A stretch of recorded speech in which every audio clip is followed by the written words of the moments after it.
Families and friends, I present to you the UC Berkeley Letters and Science Computer Science graduating class of 2018, now the largest major on campus.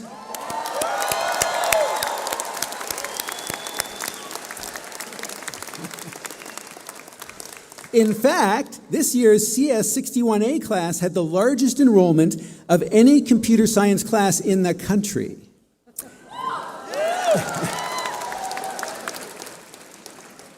And you'll be pleased to know that graduates from our department also earn the highest average starting salaries of any major.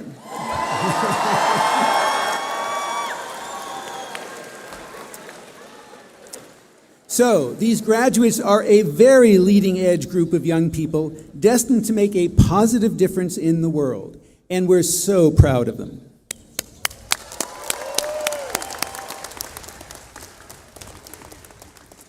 So, please everyone be seated. Yes.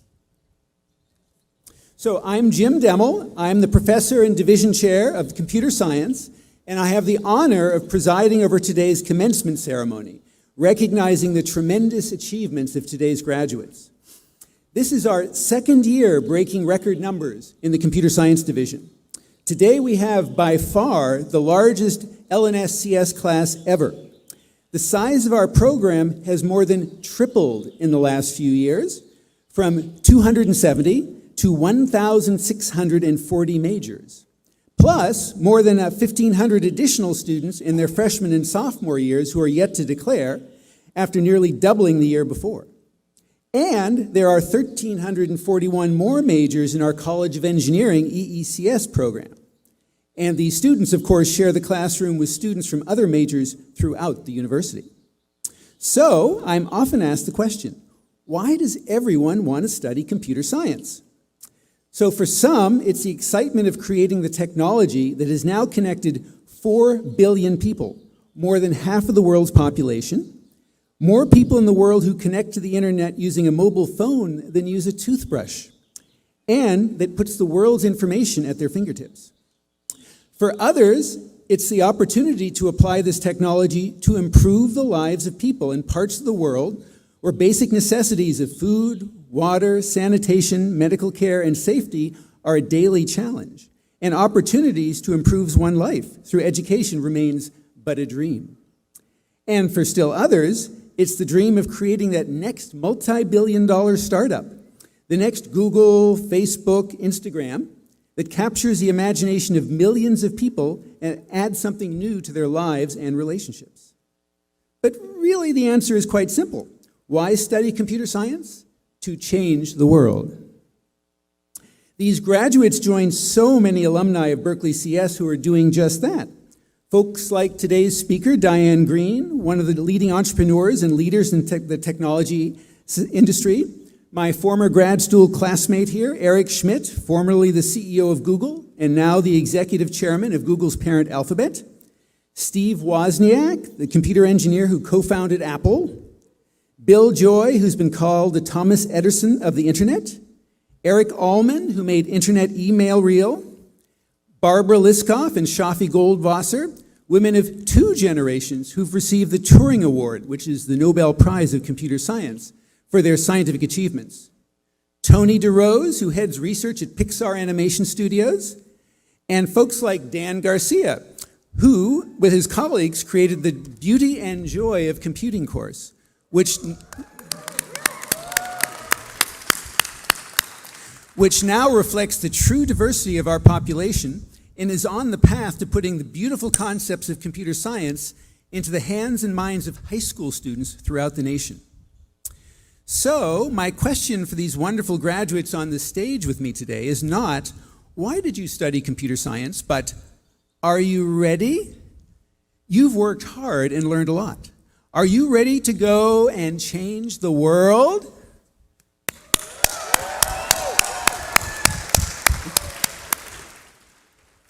But to go forth and change the world, you must appreciate where you come from and understand the hope, support, and sacrifices of those who've helped you so much along the way. So I would like to ask the graduates to stand Look out at the family and friends who are here supporting you today and give them a hearty round of thanks.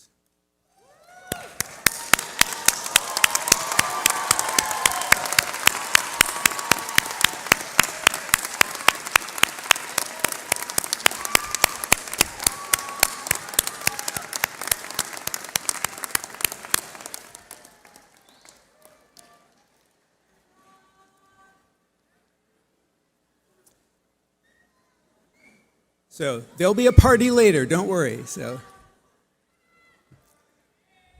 One of the great traditions of this LNSCS commencement is that we open the program with the reflections, wisdom, and even sometimes the humor of some of who are graduating today. We have 3 of your peers who've been chosen to speak to you. Our student speakers this year were selected based on their academic achievement and contributions to the CS community. They also, however, had to pass through a rigorous audition in front of a panel of judges chosen from our student affairs staff. The winners this year are Laura McConaughey,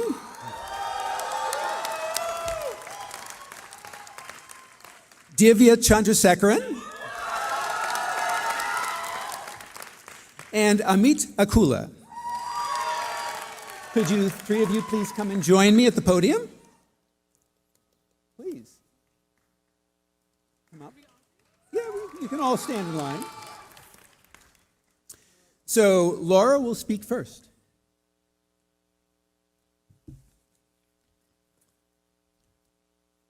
Surprise, Mom and Dad. And good afternoon, everyone. It's surreal to be here on this day with all of you. As I started writing this speech, I quickly realized 2 things. It's been a while since I wrote anything that didn't start with public, static, void, mainstream args. And I didn't know what appropriate content for a computer science commencement would be. I knew something inspirational and a little bit witty would be fitting, but needed to do some research. Also, being a linguistics major, I decided to analyze language from computer science graduation speeches I found on YouTube. However, about halfway through the first speech, I found my mouse over a suggested video.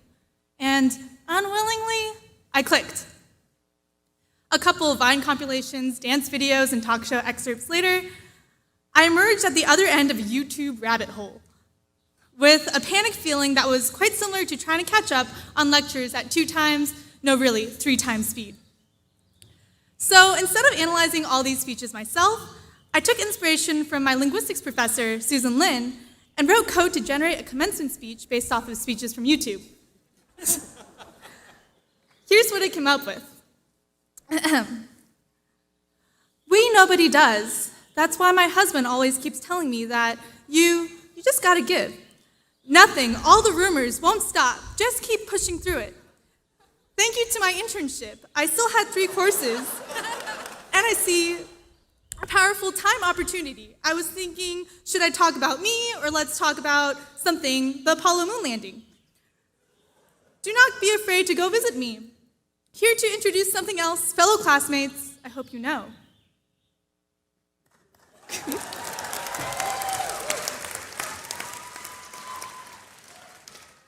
Those words may have inspired some of you, but to do us both a favor, my speech is just a little bit more coherent and not written by a computer, although that might be fitting for the occasion.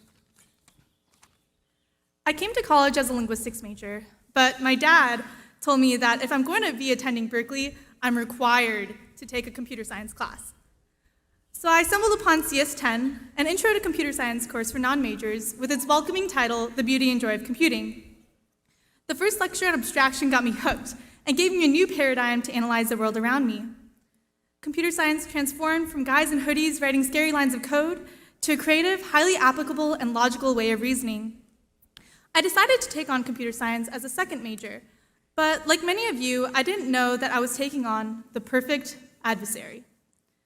See, this adversary is playing against a couple of things: your OKPY tests passing, a balanced sleep schedule, and your greatest rival, your GPA. The adversary also comes in many forms: Hillfinger's projects and tests, having 3 homeworks, 2 projects, and 2 midterms all in the same week, the bug in your code that you fixed that sprouts 10 more, and even the timesync known as UC Berkeley memes for edgy teens. However, even with such a daunting adversary, we're all here today, graduating from one of the top computer science programs in the world.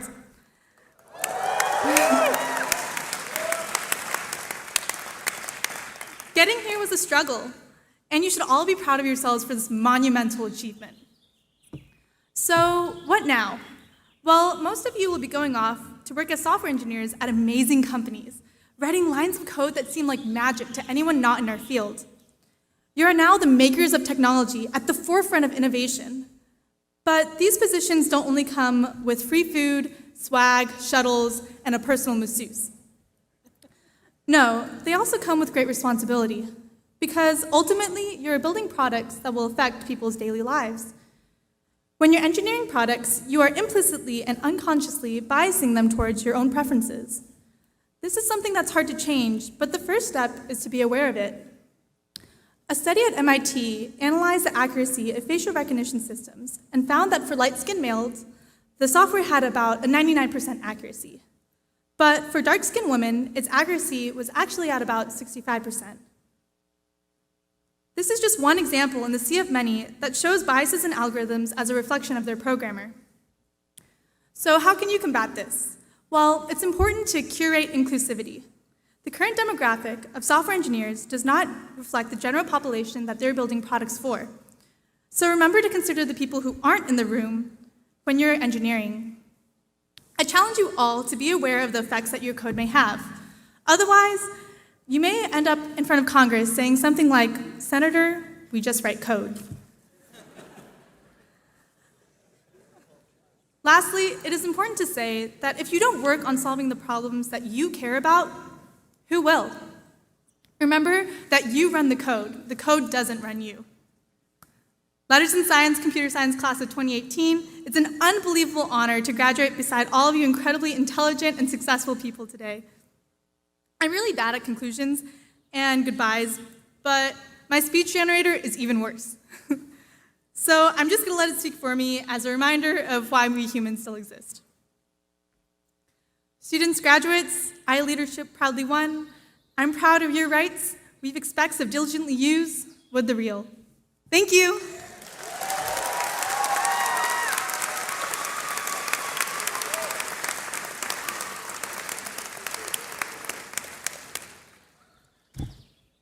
That was awesome, Laura. Hi, everyone. I want to start out by saying congratulations to everybody in this room. Even if you're not a graduate, you've played such an incredible part in our amazing journey and have just made it all possible.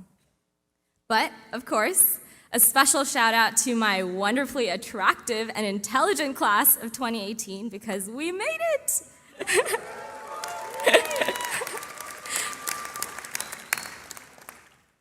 So, we finally reached the end of step one. And I'm so excited for what comes next because the lives of everyone in this room are about to drastically change. Many of us are preparing to become world travelers. Some of us are preparing ourselves for grad school in the fall. And a number of us, like myself, are about to start our first jobs as software engineers. With my entrance into the tech world, I've noticed myself falling into a pretty unique lifestyle that has ironically become a norm for our generation. In fact, over the past couple of years, I've heard my friends use two words to describe this culture that's gained so much traction, but has also led me to feel a considerable amount of guilt. Those two words are tech trash. A lot of parents and faculty with us today might not know what tech trash is, and that's totally okay, because you can't find a definition for this in the dictionary or even on the internet. But it's one of those general concepts that seems to have permeated through our student culture. So, authored by my fellow students, this is the definition of tech trash. 1, when your morning commute comes to you in the form of a luxury shuttle bus. 2, getting free breakfast, free lunch, free dinner, free snacks, a second lunch and a second dinner at work. 3, work from home. 4, nap pods. And 5, sporting 3 different Nike shoes, a Fitbit, an Apple Watch, some Snapchat glasses, and maybe even a pair of Allbirds to work every day, just because you can. From a distance, these examples seem pretty normal. For most of us in this room, we'd call them perks, and rather well-deserved. Many of us have come from families that had nothing, and I know that we all have worked so hard. We've spent late nights in Moffitt scrambling through Piazza trying to find a helpful hint for the 170 homework or the 162 project. We spent an hour staring at one file of code just to realize we missed a quote or we misspelled a variable. We put in 100% studying for that midterm just to realize we were 1 standard deviation below the average. So, we deserve these tiny perks, right? And I agree. I wholeheartedly agree that we deserve and will have an amazing life because we have worked so hard for this moment. But I've also come to understand why students at this school sometimes begrudgingly call us tech trash. It's so weird to the world that in our 20s, we'll start to experience these comforts that most people don't get to experience until much later in life, or maybe even never. And looking at these examples that I listed, I think we can identify that there's one common theme that threads all these statements together. It's this very hefty Berkeley-esque word that we call privilege. Privilege is admittedly a very heavy word, but yet it's thrown around so much on campus that it almost sounds ludicrous, even more so when it's used to describe ourselves. It's one of those phrases that makes you snicker, it makes you cry, it makes you laugh, it makes you smirk, and it makes you ridiculously uncomfortable all at once. And I think it's because when it's used in relation to us, it makes us question what we're not seeing. And that's the thing about privilege, right? It makes it that much easier to disengage from the rest of the world. So, what do we do? What's the solution to privilege? The sad reality is that nobody can really tell us what the right thing to do here is, or how we should subsequently live our lives. That's something that we decide on our own. But when we walk off campus for the last time, I know that we're equipped with this powerful tool that'll help us modify the impact of our culture, and more importantly, never lose sight of everyone around us. And that is simply awareness. We're now aware of how to write great code. Maybe. We're also now aware that we should probably look at the GDB manual if none of our print statements work. We're now aware that it's okay to go to office hours and it's okay to ask for help. We're now aware that our education is far from complete. We're now aware that our unique, youthful spirit and determination can drive us to move mountains. When we go out into the world, we will be aware of what we have and what we're lucky to have had, including an education at this really peculiar school. So, we're aware that this combination of youthful energy and education is a power duo. In fact, it gives us the ability to affect change in ways that are profoundly more impactful than almost any other social group in this country. And it's for that reason that we're aware that today is a day to wholeheartedly celebrate everything we've accomplished, we've learned, and we've persevered for. Because we're aware that we're about to do things differently than the rest. So, to the class of 2018, I say, congratulations. Here's to new beginnings.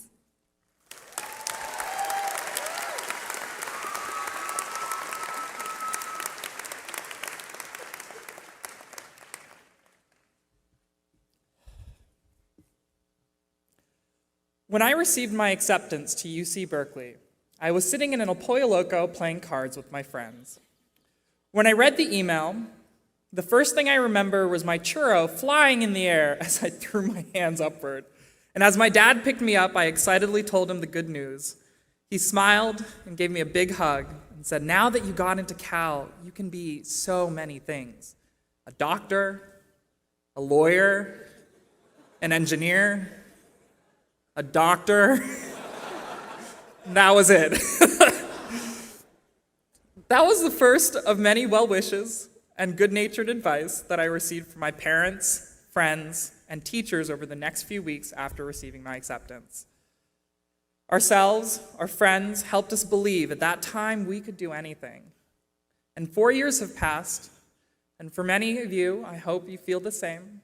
For many of you, maybe your expectations have changed. And I doubt in the next few minutes that I'll be able to change anything or inspire anything for more than maybe the next hour. But it's funny, it only seems in times of our greatest triumph that we seek the inspiration of others. We seek someone else to tell us that we can be better, that we can be stronger. Fairly ordinary days don't often have fairly extraordinary advice. So it's interesting, when I thought of the most memorable times of my moments here at Cal, it wasn't times like today where we stand dewy-eyed at the start of the next big change in our lives. It was times when we couldn't see past the next 2 hours because we had no idea how we were going to pass a fairly ordinary midterm in CS 170. And I know everybody handles the dread of exams or a big presentation differently. Some look within, some look above, some scream at their friends in the apartment below.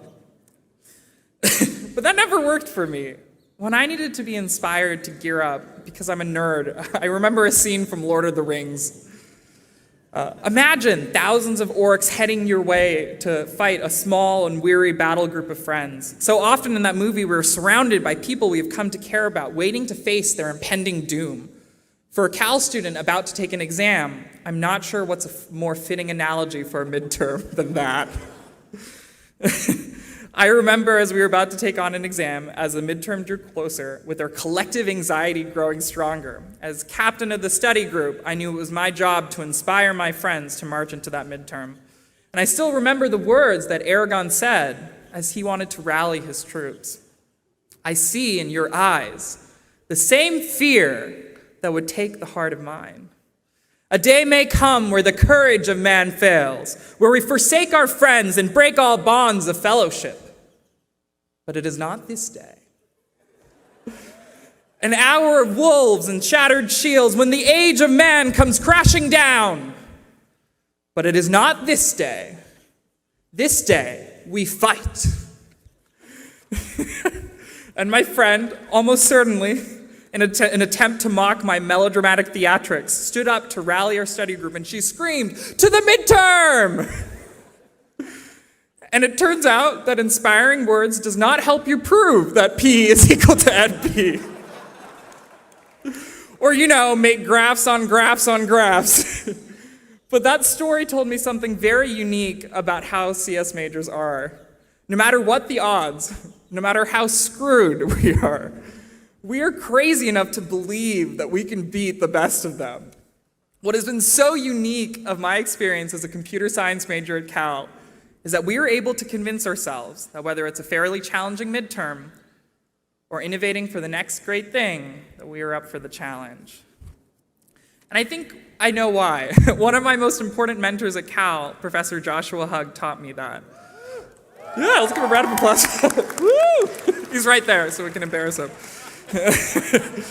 I remember there was a time when Josh and I used to get lunch before school started, and we were just talking about life. And one lunch, I was telling Josh about this idea I had for students to set up their own research labs so they could conduct their own research without having to depend so heavily on faculty. I still remember that lunch. Josh looked at me with a smile when he heard this, and he said, "That's a great idea. I think you should do it. Would $20,000 be enough?" So I learned two things that day. First, that if you need some cash, Josh will probably spot you. The second, here I was, a 19-year-old with a college student with no management experience, trusted Tino build a series of research laboratories throughout Berkeley. And I learned that we believe that community problems have truly communal solutions. Undergrads help teach our classes, we work in nearly every laboratory in EECS, and we are some of the primary emissaries between our department and industry. I can think of few other majors at Cal or any university that affords undergraduates the same privilege and responsibilities as those given to us. And a large part of that is not because we are better than other majors or even smarter. We are able to play such a large role in our school because our teachers believe we can. It's an amazing phenomenon. Because we are trusted in, we are given the opportunity to prove we are worthy of being trusted.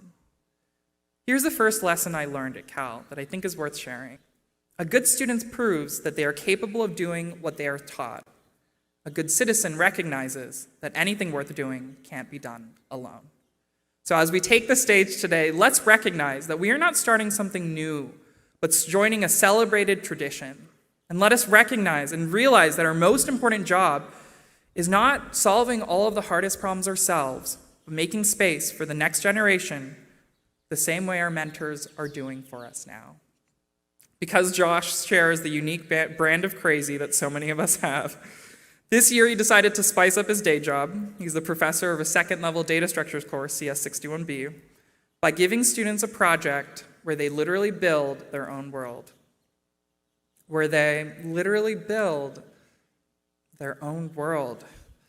This year, I saw so many students not satisfied with making ants fight bees or pretending that Twitter data could tell you how we feel. And they brought their world into our world. And perhaps that's the best definition of computer science there is. I think it's silly how we think of computer science students as typically antisocial. What is computer science but sharing a vision for how we can change how we interact with each other, with the world, and with ourselves?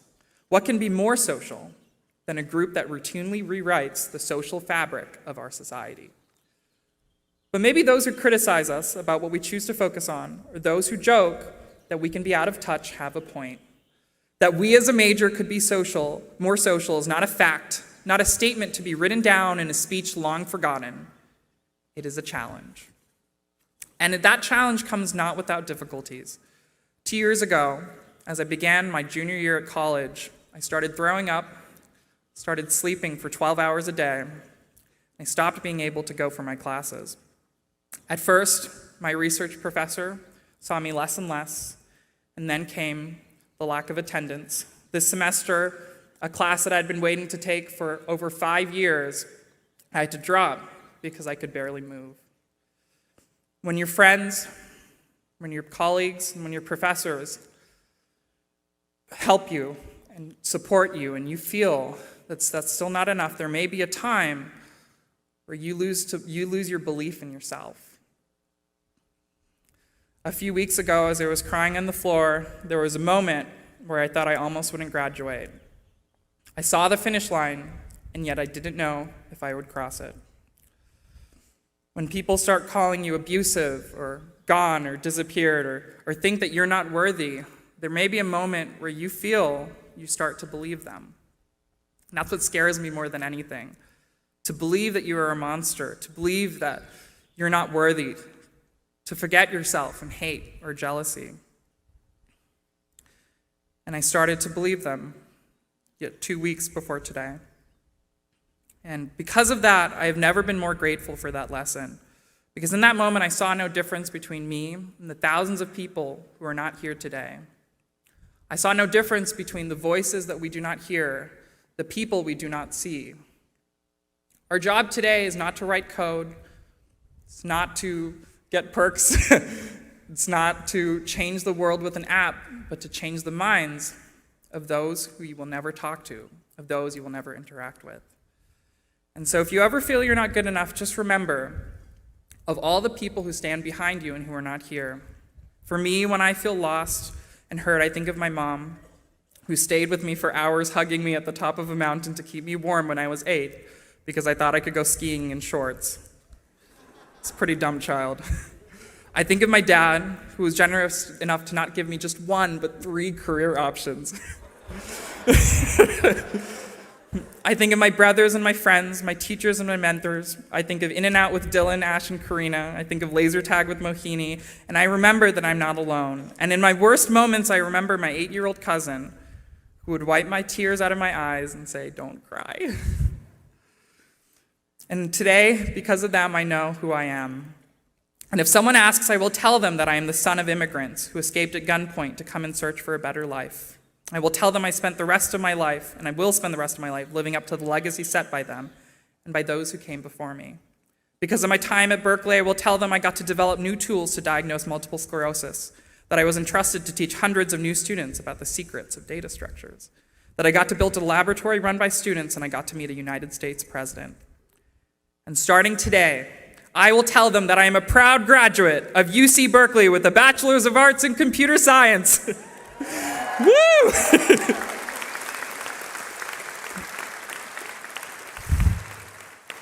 And to my dear cousin, who reminded me of my own strength, who could not be here today because apparently 4th graders have final exams now, I would like to say this: ha ha, I'm done. And don't worry, you're only a decade away from catching up. So if you ever believe you're not good enough or you need to be reminded of the awesome responsibilities you now have, remember you are building a new world. Think of your family, or even watch Lord of the Rings. You have the time now. And hey, if you think that's too nerdy, that's fine. I think Lord of the Rings can still help you. Perhaps it just needs a modern update. So, graduates of computer science, of UC Berkeley, a day may come where our courage fails, where we forsake our friends and break all bonds of fellowship. But it is not this day. An hour where we stand alone with broken code when the age of prosperity comes crashing down. But it is not this day. Today we start what started 1 mile from this ground as an alliance of farmers and workers, of writers and scientists, of statesmen and students, of mothers and fathers, of dreamers and leaders, lives on today as the University of California and with you as her graduates. Let's make them proud. Congratulations, class of 2018.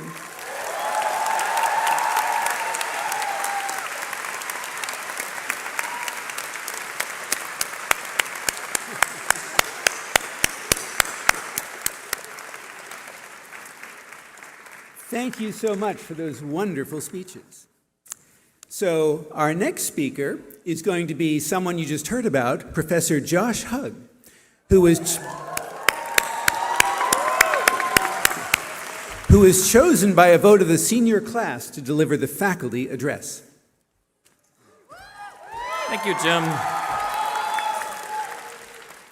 Students, parents, grandparents, that guy on the hill up there, family, friends, hey Siri and okay Google, welcome to all of you.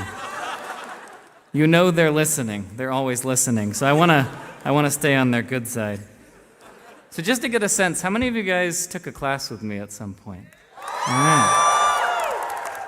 So I'm just incredibly pleased and honored to be here with you guys today. I've been on this journey with a lot of you since you got here. And so I'm just happy to be able to say goodbye and congratulations. So I'd like to kick this off by letting you guys just take a moment to relax. Close your eyes and think back to your first weeks at Berkeley. That stillness before your first class started. You weren't behind on anything yet. It was great. Remember the anticipation, maybe the anxiety before it all really began. Recall the first time you heard John De Niro's voice say, "Announcements." Or, if you took 61A with Paul, remember the first time you saw Comic Sans on such a large and important screen. So my first semester here as a professor was in the fall of 2014, which probably a lot of you guys, that's might have been around the same time. And that semester for me was really intense. I'd never worked that hard in my life. But I think the challenges that I faced that semester and since have really just brought out the best in me. And I know that's true for a lot of you as well. Back then, there's one anecdote that really stands out from that first semester. We didn't have a baby yet, so I could just show up in late hours of the evening and see how people were doing on projects. And I went in one day, and one of the students who I knew really well, she just abruptly got up and bolted and fled the room crying, which, since she was in my class, seemed like a bad thing. And so after she came back, I was obviously concerned, and I asked her how she was doing. And in fact, she was crying tears of joy because her code was passing the autograder. And so that summarizes for me, in some ways, the great blessing and curse of Berkeley computer science, that the road is difficult, but the rewards are immense. So we all carry our own stories. And it's now actually at this moment that our 1,000 lives will separate and they'll peel off from one another. For most of you, there will be no more lectures. There'll be no more late nights working with friends on homeworks and projects united by common struggle. There will be no more Anansi memes for edgy teens. No more exams, and dare I say it, no more autograders. We now scatter like fragments of a sun-shattered comet heading to an uncertain destiny, luminous and charged with energy. If you're very lucky, the journey of your adult lives will be 20 times as long as your college experience, and the decisions you made during that time and moving forwards will have tremendous impact on the world. So there's two things about yourselves you may have not realized. One is that you're very rare, and two is that you are very powerful. So let's start with rarity, just to get a sense. So in the year you were born, roughly on the order of 100 million babies were born. And of those, only 600 are here today. And I don't mean they've all died, like you're not the only people that survived. I mean that only 600 are here at the Greek Theater celebrating their graduation as computer scientists at Berkeley. Now, 600 out of 100 million, that's pretty long odds, but you might object and say, well, wasn't there also that EECS graduation on Tuesday? So we can include them, if that's okay with you guys. And so that brings us up to about 1,000 students graduating from Berkeley in computer science. Now, you might still object and say, well, Berkeley isn't the only university. Okay, sure. So we'll add in the graduates from other very strong schools like UW, Stanford, MIT, Georgia Tech, Carnegie Mellon, et cetera. And that brings us up to a number on the order of maybe 10,000, which out of 100 million is still a drop in the bucket. So put differently, imagine that it worked like this. Instead of a 3.0 or 3.3 GPA cutoff, that instead we say that all slots in the top tier computer science programs go to the first 10,000 babies born, okay?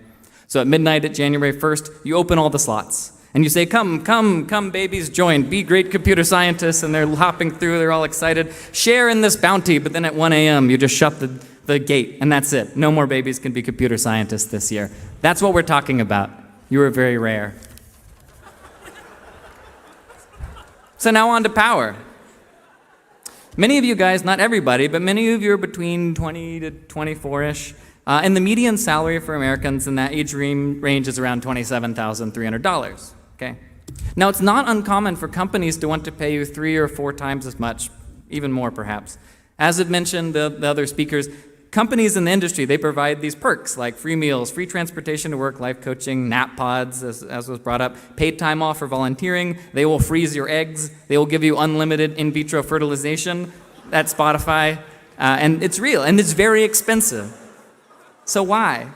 Why do they do this? This is not out of the goodness of their hearts or because they have extra money lying around. It's because you have something that they want, and desperately. So consider as an example that as recently as 2014, basically nobody had used Uber. I mean, it existed, but I hadn't used it yet. Now, 4 years later, it's much more popular. The taxi industry is effectively buried, and over 10 million people have worked as drivers for ride-sharing apps. This is an app we're talking about. Ride-sharing apps don't require a billion-dollar fabrication facility to create. There's no ships, there's no drilling rigs out at sea. Instead, you're the magic ingredient. You're the limiting reagent, and without you, they can't do any of that. And with you, that's possible, and actually more. So let's just consider as an example artificial intelligence research in the field of transportation.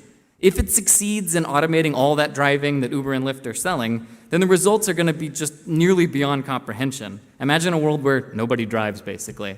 That's tens of millions of jobs out the window, maybe 1 million lives a year saved, and maybe no traffic jams, I don't know. But the area and field of transportation will be potentially completely rewritten. Okay, another example. Consider that in 2004, at the beginning of the year, Facebook did not exist, and it now has 2 billion active users. And that obviously has enormous implications.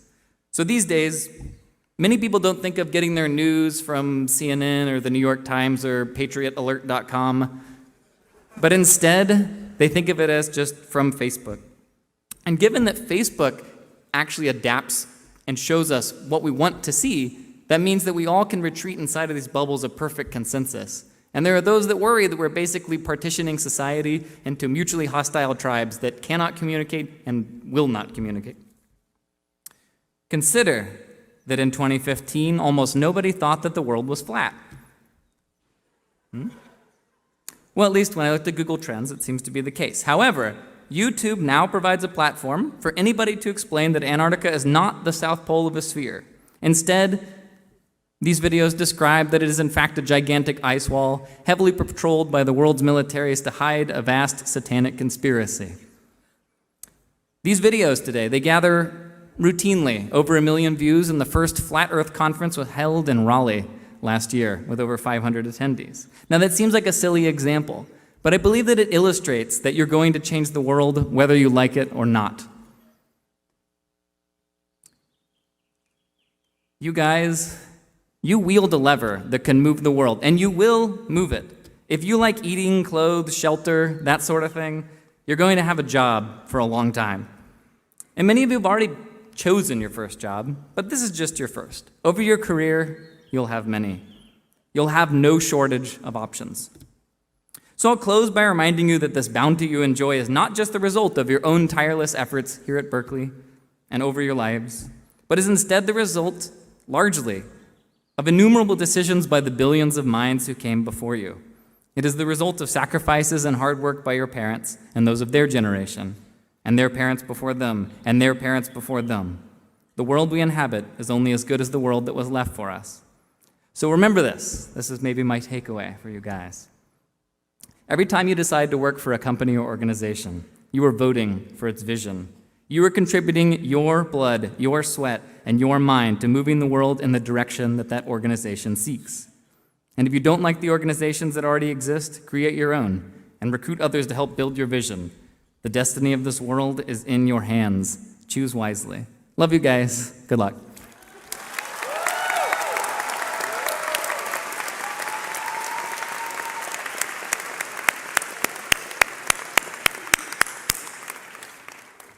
So I hope all of your computer science lectures were that inspiring over the course of your 4 years here. So our commencement speaker really embodies the spirit of embracing the potential of computer science to go and change the world. Our speaker today is Diane Green, a computer science alumna and CEO of Google Cloud. Diane has had a very inspiring career, starting up organizations as varied as VMware, the first windsurfing world championship, and most recently a women's ice hockey team. And in fact, most recently, she was elected to the National Academy of Engineering, one of the highest honors for an engineer in our country. So please welcome Diane Green.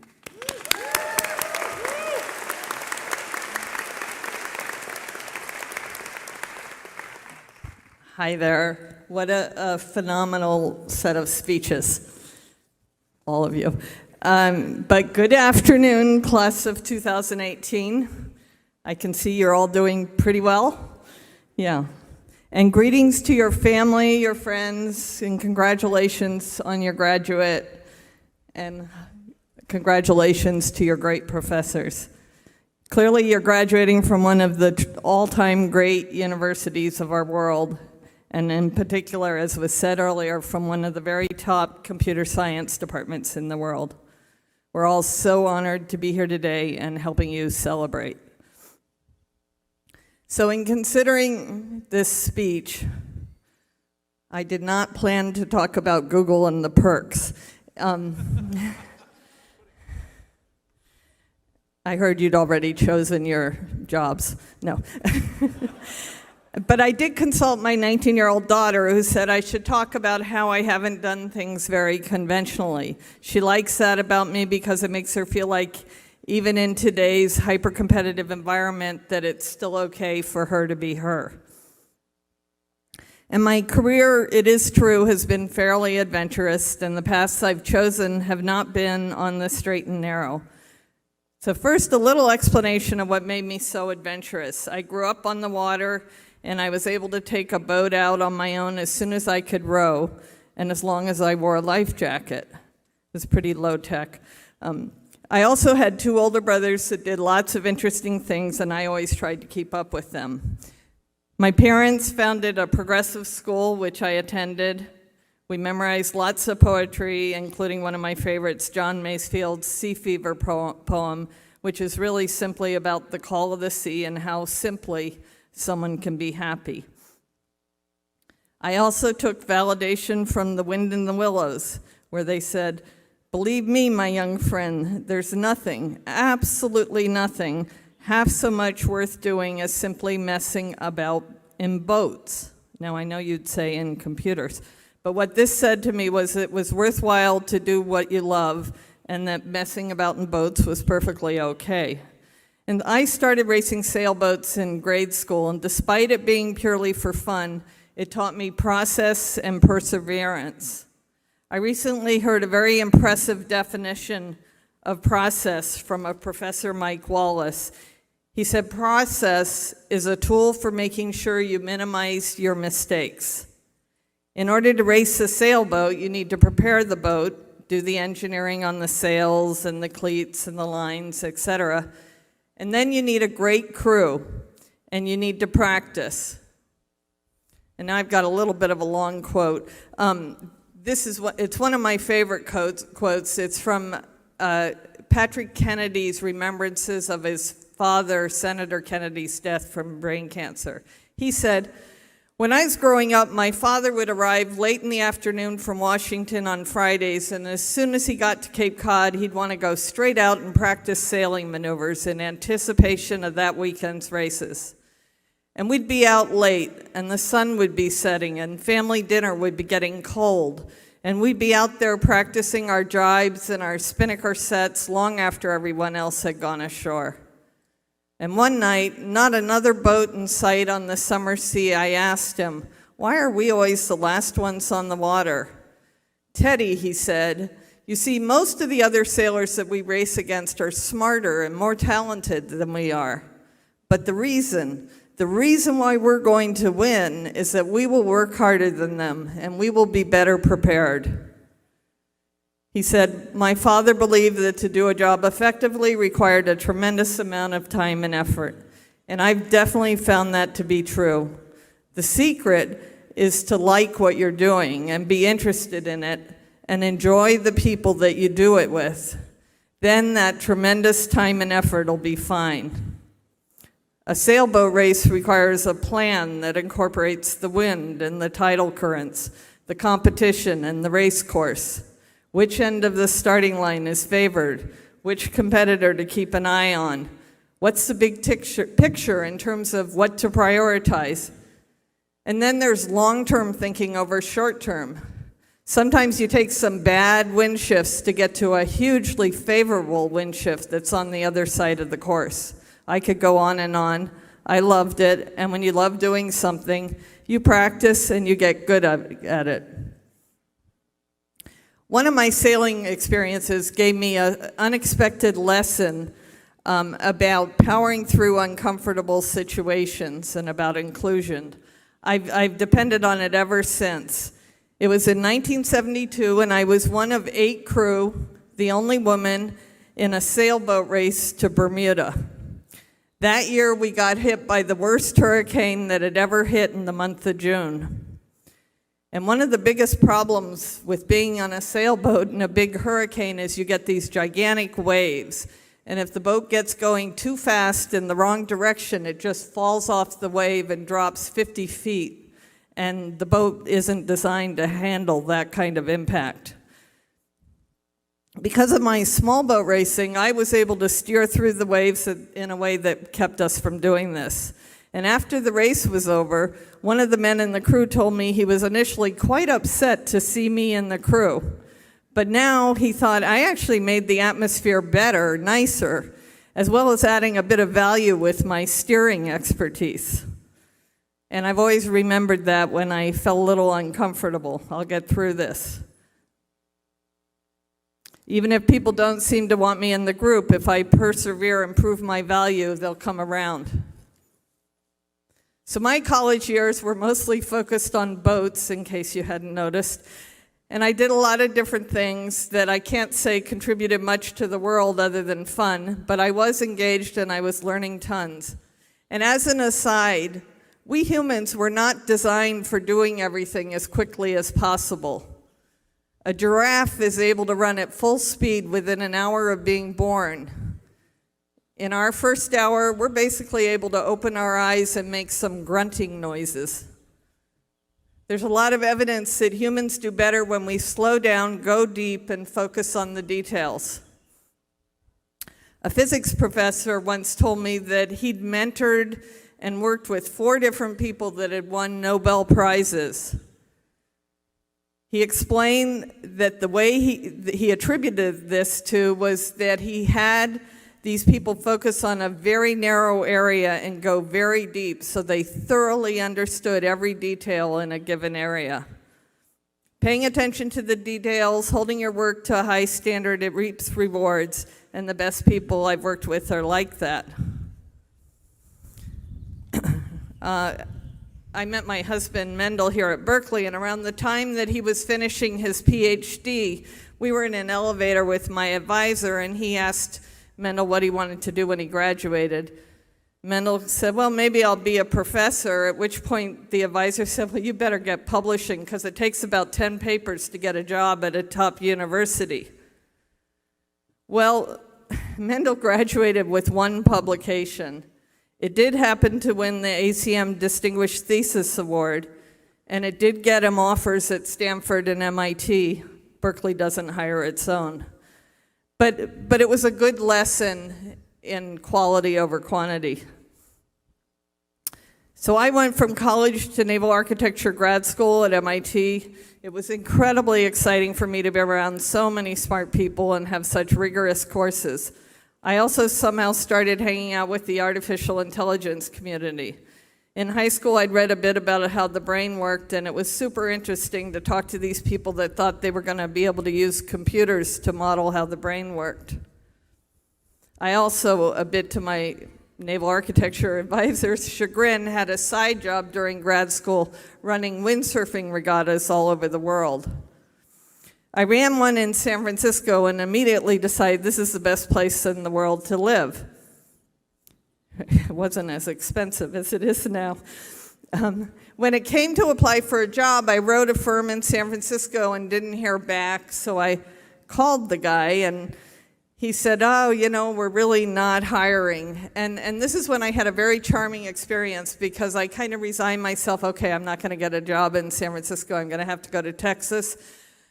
But he said, I noticed I had won the women's nationals in sailing, and I had it at the bottom of my resume. He goes, I noticed that you sail. I go, oh, do you sail too? And I proceeded to pepper him with questions. And after about 10 minutes, he said, well, maybe we are hiring, and I got a job. So it was a very interesting job. I got to work on a guy named Red Adair's mooring systems. He had these innovative systems for putting out fires on oil platforms with a semi-submersible. But I couldn't get out to the fields back then because there were no quarters for women. I was designing systems for the North Sea and northwestern Australia, which I really desperately wanted to go visit, but couldn't. Then I found out to go to the office in Dallas, I had to wear a dress, and at that point I quit. And I was windsurfing in San Francisco, and I moved to Hawaii. And before leaving for Hawaii, I went down to the Stanford bookstore and bought a lot of AI books. I hadn't stopped being interested in it. And there I spent 3 months windsurfing, reading, and camped in a tent on the deck of a house where some windsurfers were living. I'd gone straight from the airport to the beach, and I'd met them and moved in that night. And it was just an incredibly happy and simple time. And as you might imagine, my parents were at their wits' end. They were certain nothing good would ever become of me. However, as a windsurfing bum in Hawaii, we were inventing high aspect ratio sails, foot straps, shortboards, windsurfing in waves. It was pretty wonderful, and it taught me a lot about product design and development. And a nice sort of follow-on to that story is I think my mother eventually did come to appreciate my career. It turns out people, even in a stressful or highly confused state, still understand what's important to them. She got pretty severe dementia in her later years, and she was living with us. And we used to have her put on headphones to listen to the New York Times. And we were eating dinner one night, and she suddenly said, "Diana, they're talking about you." And I rolled my eyes, but my husband Mendel said, no, really, they might be. And he rewound the thing, and sure enough, it was a story about VMware where I was CEO. And it was a story a reporter had picked up, and I was just amazed how important that felt to me. So now I'm running Google Cloud. Perks at all, we're happy to take them away. They are very expensive. But let me talk about how I kind of ended up in the tech industry. When I came back from Hawaii, I came by Cal to see if I maybe could get into the graduate program to study AI. And they said, well, if I took, I think it was course 55, 160, and 170, it was machine architecture, data structures, and algorithms. If I got A's in all three of them, then I'd have a chance of getting into the graduate program. I think I got in by the skin of my teeth. I did get the A's. And after graduating, I took a little detour to the island of Saipan for 3 months, where I excavated a Spanish galleon as the computer expert. But then I actually took my first job. I worked at Sybase, then Tandem, and SGI. The Sybase job was a maintenance job. It actually wasn't maintaining code, wasn't the best job I got offered, wasn't some kind of fancy product development. But I liked the company, and I thought I could learn a lot because I'd get to see the entire code base.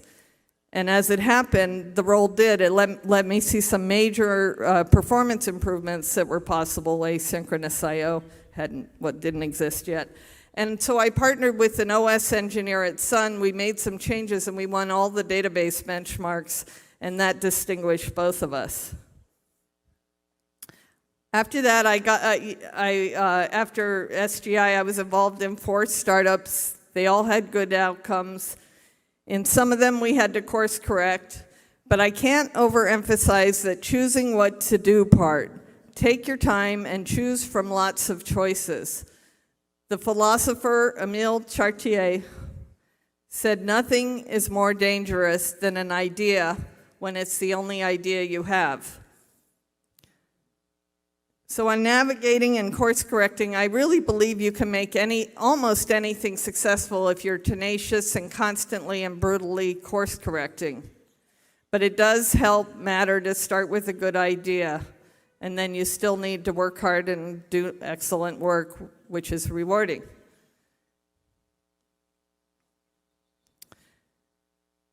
One other thing I'd like you to take away from this talk is that work can and should be fun. And who you work with is important. Work with people you like and respect. VMware is the biggest company I built. We wrote a mission and values statement when we started. One of the 4 was a fun and open workplace, flexibility and humor in our day-to-day working. I believe you do your best work when you're happy, and at the end of the day, it's worth a little extra effort to have fun. There's one other sort of serious experience that really has helped me in my leadership. It taught me about integrity and standing up for what you believe. Growing up, I had the unusual experience, I was born in 1955, I had the unusual experience of watching my father win 2 U.S. Supreme Court cases. He wasn't a lawyer, all by the time I was in 4th grade. He'd been the CEO of an aircraft company in the late 40s and early 50s, and during the McCarthy era, he'd been accused of being a communist, and he lost his security clearance. He thought it was motivated by a powerful competitor of his company. But I'll just say that experiencing this extreme home drama has let me always have the strength to do what I believe to be right and to strive for fairness and consistency. And it turns out that ends up building trust, and a non-political, safe environment is a joy to work in. So now I'm leading this major public cloud effort at Google. The cloud's amazing. It's bringing transformative digital technology to every organization all over the world. It's a challenging job. There's a lot to coordinate and streamline. Endless choices need to be made every day. 21,000 people all need to understand that their individual attention to every detail matters. The lesson that I use every day in my work at Google is that you can never over-communicate, and that maxim will help you work effectively with others no matter what. So in closing, here's what I want to share for you. I imagine that the paths all of you will take are as varied as life itself. Our Earth is some 4.5 billion years old. 100 billion people have lived so far. We're closer than ever before to understanding how the universe started and what it means to be human. How you navigate matters. There's a lot at stake. So try not to worry about what others think. Do what is interesting to you and do it with great care. Commune with those you like and respect. Most importantly, make sure you feel your smile. Have as much fun as possible with your precious life. Use your wonderful minds and the freedom you have. Work hard, sweat the details, and bring justice and joy to the world. Good luck to all of you, and go Bears!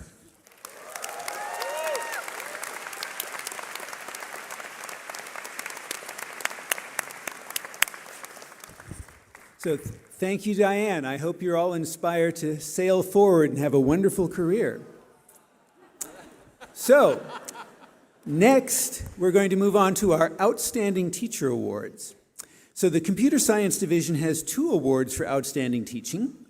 The first award is the Diane S. McIntyre Award for Excellence in Teaching, which we present this year to Professor Peter Abil.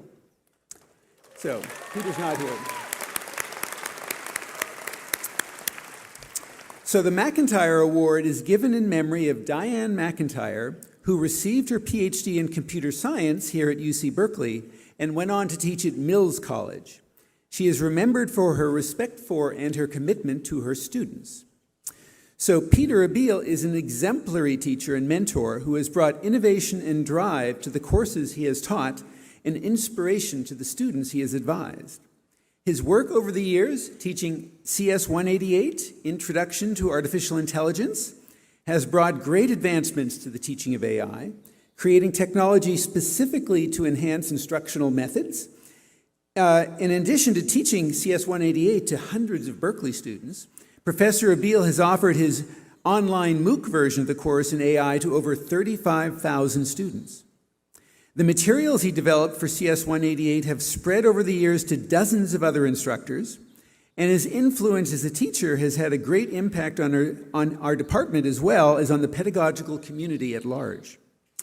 In addition to his teaching, Peter has been one of the most requested advisors in our department. At one time, during graduate admissions, he was identified as a desired advisor by over 450 PhD applicants to the program. His mentorship has guided many graduate and postdoctoral students, not to mention dozens of undergrads, for which he was awarded the Computing Research Association's Undergraduate Research Faculty Mentoring Award in 2016. So we are honored to present him with the McIntyre Award for Excellence in Teaching today. And so the citation is for inspiring and effective teaching in very large enrollment upper division classes. So congratulations, Peter.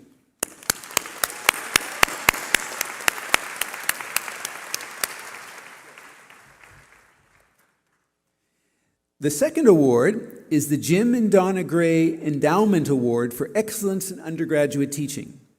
This year's recipient is Professor Josh Hugg. Hello, me again. Yes. Jim Gray was our department's first ever PhD in computer science, who went on to win the Turing Award, and the endowment is made in honor of his advisor, Professor Emeritus Michael Harrison. So Professor Josh Hugg, as you all know, is a talented and charismatic teacher who's inspiring the newest generation of computer science students. He has taken on the monumental task of teaching some of our largest courses to date, including CS61B, with well over 1,300 students this past semester, with a team of 150 GSIs, readers, graders, and mentors to manage. So just finding a room to meet all your teaching assistants must be a challenge. In spite of the monumental task of teaching such a large course, Professor Hug is highly attuned to his students' needs and struggles, and his dynamic responses that you just saw to their problems has transformed all of the courses he teaches. Consequently, he has consistently garnered very high teaching ratings for his work. His passion and enthusiasm is infectious, as evidenced by the glowing feedback from all his students. He's also last year's winner of the Diane S. McIntyre Award for Excellence in Teaching, making this his second departmental honor in acknowledgement of his exceptional teaching. So we are very proud to honor Professor Hug for exceptionally inspiring and effective teaching in very large enrollment introductory programming courses. Congratulations. Thank you.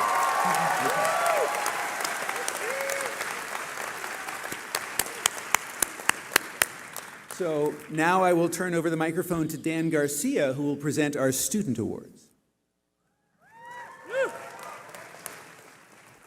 Go Bears. Thank you, Jim. It gives me great pleasure to celebrate the best of this year's graduating class. The following students have shown excellence in teaching, research, academics, and/or leadership.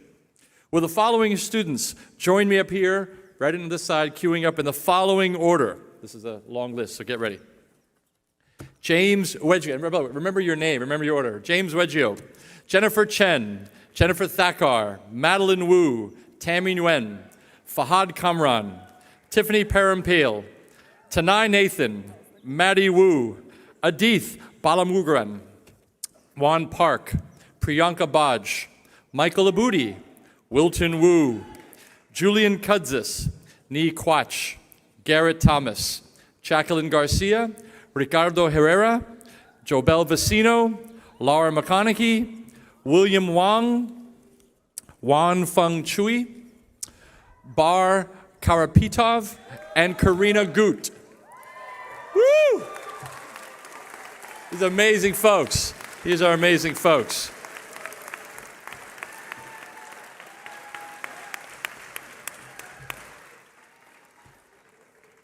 So we'll start with James.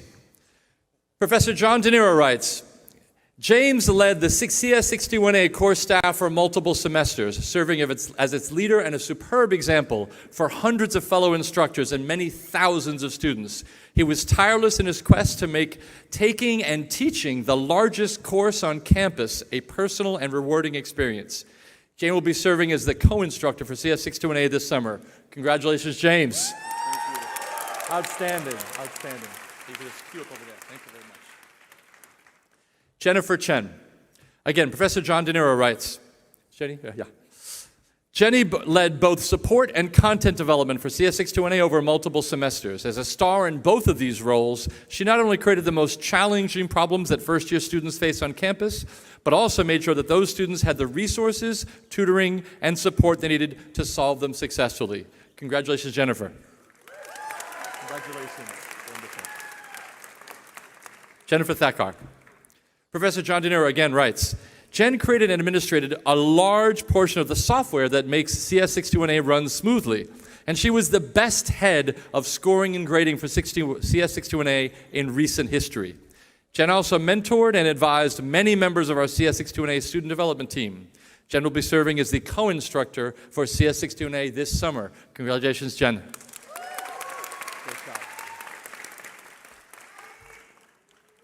Madeline Wu. Again, Professor De Niro writes, Maddie led the Data 8 staff for multiple semesters, tirelessly teaching, organizing, and coaching thousands of her peers. Her incredible effort to scale up this course to over 2,000 students each year has established UC Berkeley as a world leader in data science education. Congratulations, Maddie. Great job. Tammy Nguyen. Again, Professor De Niro writes, Tammy has been an outstanding teacher for multiple computer science courses, both in the lower and upper division. In addition to her superb scholastic and teaching achievements, Tammy has been a leader in drawing attention to social implications, environment, and cultural challenges associated with computer science. Tammy will be serving as the co-instructor of CS 628 this summer. Congratulations, Tammy. Great job, great job. Farhad Kamran. Professor Josh Hogg writes, Farhad is a 5-time Berkeley TA.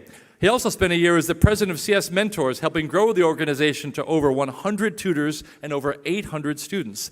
Wonderful. Professor De Niro adds, Farhad made outstanding contributions to multiple courses, including a complete overhaul of Data 8. Of the Data 8 submission and grading procedures that made the course run much more smoothly than ever before.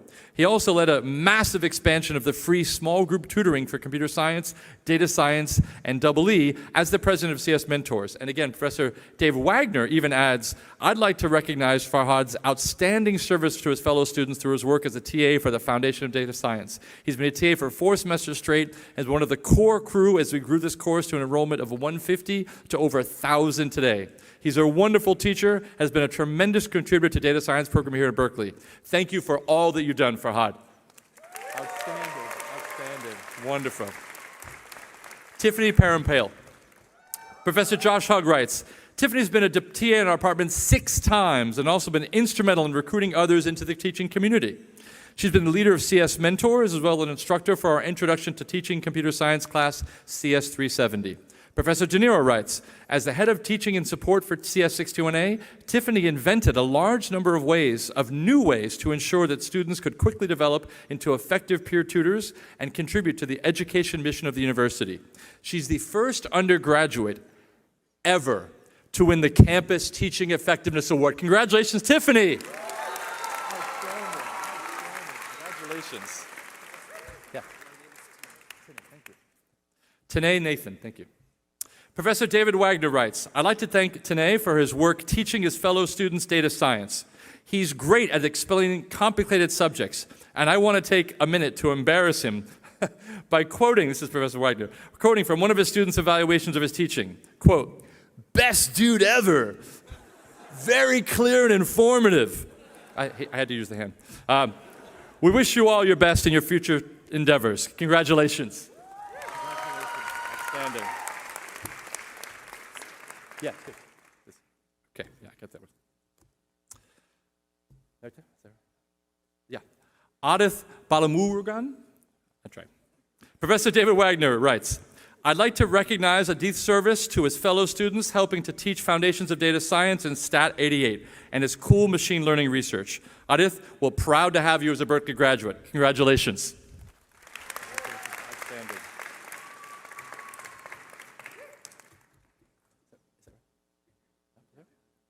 Yeah, okay. That's it. Okay. Priyanka Baj. Professor Dave Wagner writes, I'd like to thank Priyanka for her hard work as a member of the data science teaching staff and her steady, level-headed voice on the team. Priyanka, it's been great to see your generosity in giving back to your fellow students. Congratulations, Priyanka. Congratulations. Yeah? Okay. Yeah, thank you. Michael Labudi. Professor David Wagner writes, Michael's been super active during his time at Berkeley. He's been a teaching assistant for several of our courses and done some very cool research on detecting malicious emails. Keep making us proud, Michael. Congratulations. Congratulations. No? Yeah? Are you? Wilton? Wilton here? Wilton Wu? Julian? Is Julian here? Yeah, come on. There we go. I gave you the order. Okay. Okay. Julian, Nee, Garrett, Jacqueline, Ricky, Jobel, Laura, William. Okay. And then Wang Feng, Bar, and Karina. That's the order. Okay. Here we go. Julian. Professor David Keller writes, this honor recognizes Julian for enabling thousands of students to gain a first experience in data science by leading a team of 50 students working with faculty to create new modules and dozens of courses. Congratulations, Julian. Great. Nee Quach. Woo! Professor Joey Gonzalez and Fernando Perez write, Nee played a leadership role in the GSI team for the large, complex, and challenging new Data 100 course. She went far above and beyond the call of duty, developing tools, running servers, and coordinating teams of graders, all while answering tirelessly student questions on Piazza. Her commitment to the course was exceptional, and more than 650 students benefited from her efforts. Congratulations, Nee.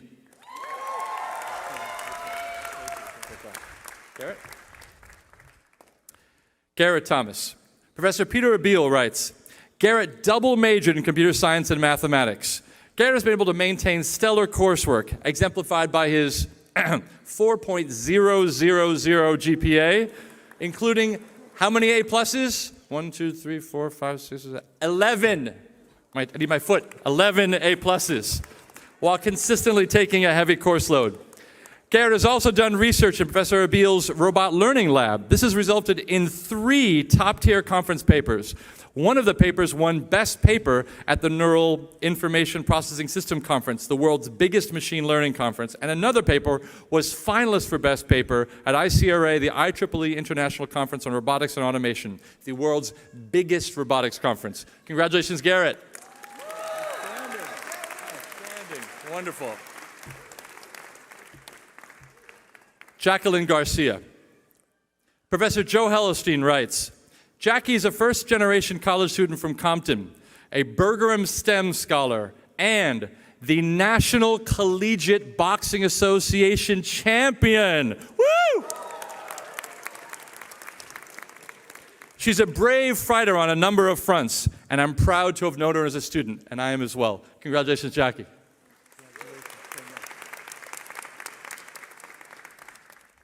Ricardo Herrera. These are my words.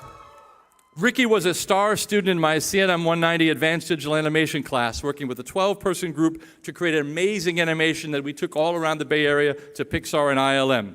But one of the reasons I'm choosing Ricky, a lot of the students were similar in that aspect, was Ricky has shown what I believe is the most important thing, which is grit. I remember some conversations we had where the road was rocky, and you stuck through it, and you're here now, and I'm really proud of you, man. So, Ricky, thank you also for giving back as one of UC Bug's facilitators, leading countless groups through the animation pipeline. Thank you again for your creativity and leadership, Ricky. Congratulations.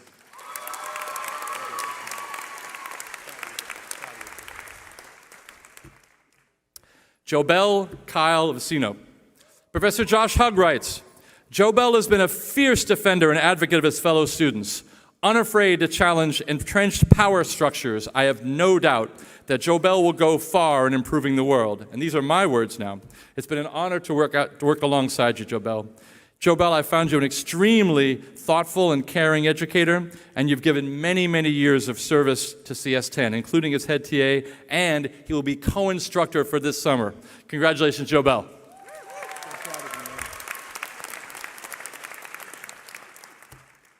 Laura McConaughey. Woo! Professor Josh Hogg writes, Laura is a force of nature. Her maturity, intelligence, leadership skills, and poise are truly remarkable for someone so young. And let me add, these are my words. It's been a delight having you, Laura, as a head TA for CS10. You own the course in a way that few students do, and your leadership is off the charts. You'll always have a smile on your face and a skip in your step. A campus outstanding GSI winner, I'm delighted to announce that she'll be returning to Cal for her master's degree, working with me doing CS education research in the fall. Congratulations, Laura! Wonderful. Did I get the? Let me see if I can. Okay. So, I next have William Wang. Okay, William, Professor Peter Beal writes, William double majored in CS and statistics. He's been able to maintain stellar coursework, as exemplified by his, again, 4.000 GPA, including, I now need hands and toes, 16 A+ grades. Are there 16 courses you guys have taken? That's unbelievable. While consistently taking a heavy course load. William has done research in the Robot Learning Lab directed by Professor Peter Abeel. This work has resulted in a first author paper on generative models for safe classification. He's also done research at UCSF and has been a software engineer intern at Quantcast. He won the Department Citation, which is presented annually of recognizing outstanding undergraduate achievement within the department. Wait, I have it here. And the Department Citation goes to William Wong. Congratulations. Thank you. All right. Okay, and let's see here. Is Wong here? Is Wong? Yeah. So the department has 2 honors, the EECS Department Citation, and it also has the Computer Science Major Citation. And this year it goes to Wong Fun Shui. Congratulations. Thank you so much. Thank you so much. I don't have any photos.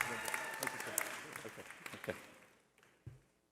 All right. Okay, I think I have everything right here. Let's see. 2 more. All right. Okay.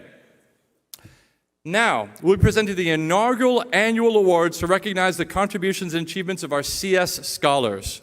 The Computer Science Scholars Program is a learning community aimed at supporting individuals from underrepresented communities by helping them access and thrive in computer science at UC Berkeley. This year, we'll recognize 3 students. Please approach the podium when I call your name. For excellence in CS, Bar Karapetov. Woo. This award is presented to a CS scholar who demonstrates outstanding work in the field of computer science through innovation, scholarship, and/or research. Congratulations. Congratulations so much.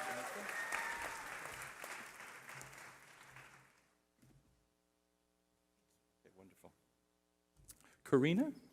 Wonderful. This award is presented to a CS scholar who embodies the mission of the CS Scholars Program to increase diversity in the field of computer science through academic, social, and personal support. This student has exemplified leadership through her service contributions to campus and broader communities. Congratulations, Karina. Thank you so much. Yes, there you are. Okay, good.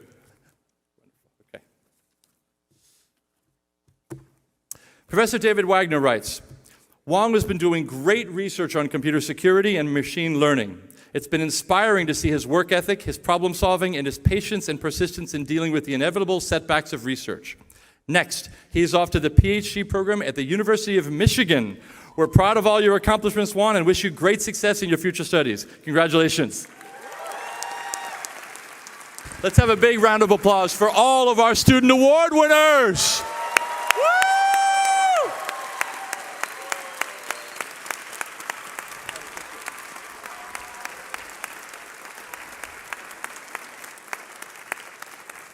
You may now have a seat. Thank you.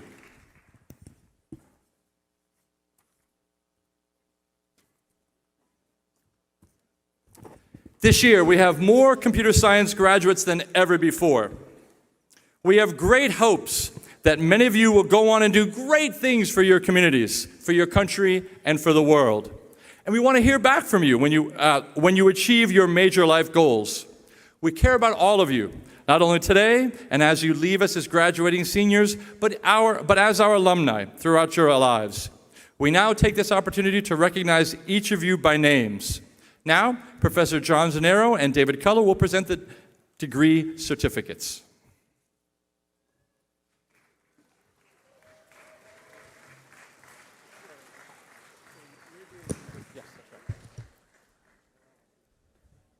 All right, here we go. Come on up, form a line.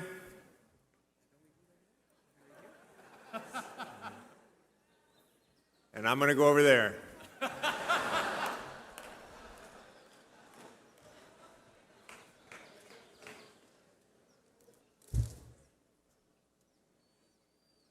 Each graduate will have their photograph taken after they cross the stage and receive their scroll. But you can clap as soon as I say their name. Professor Culler and I are going to trade off.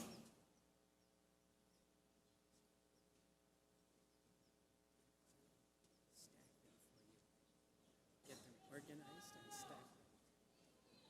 Think that's the way to go? Yes, it makes a huge impact. Bar Karapetov. William Wong. Wan Feng Chui. Ricardo Herrera. Juan Park. Garrett Thomas. Julian Kudjus. Tammy Nguyen. Jenny Chen. Jennifer Ankers Thakkar. James Weggio. Ni Kao Quach. Karina Goot. Madeline Wu. Tiffany Parampale. Tanae Nathan. Fahad Kamran. Adith Maladurugan. Right here. Michael Ebody. Jacqueline Garcia. Woo. Oh. Priyanka Boj. Okay. Laura McConaughey. Right side up. Divya Chandrakyan. Amit Akula. Karin Go.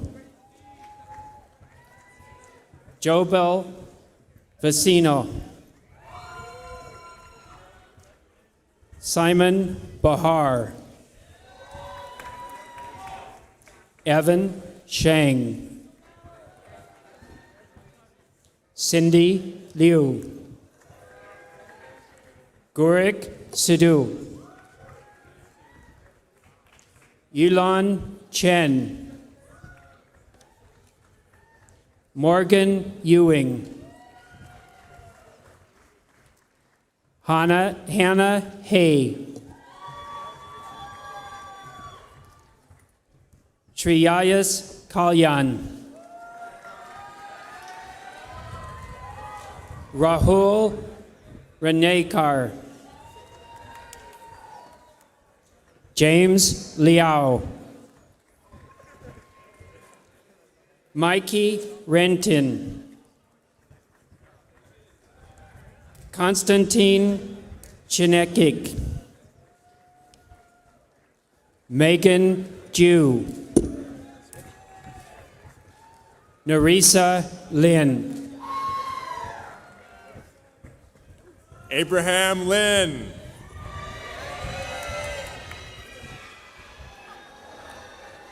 Hubert Sen. Daniel Duazzo. Ujwal Mishra. Paige Pratt.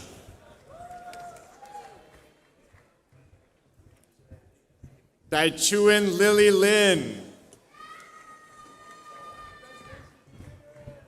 Thomas Anthony. Shrisha Venkat. David Zhang. Helen Chu.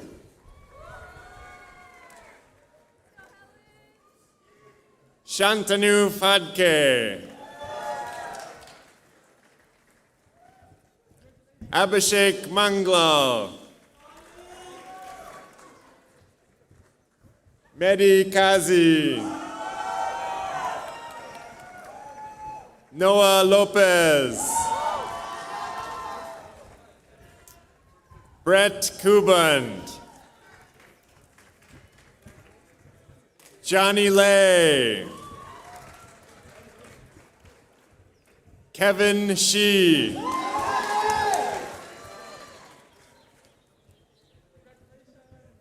Cindy Tung. Kevin Luong. Jesse Jajelo. Hey, Jesse! William Cho. Joseph Zhang. Walter Wu. Michael Cho.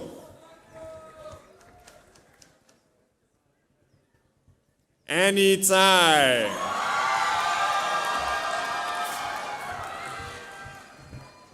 Eric Wang.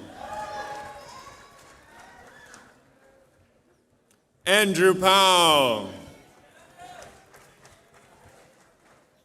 Stanley Kawang. Anna Igoryanev Leskova.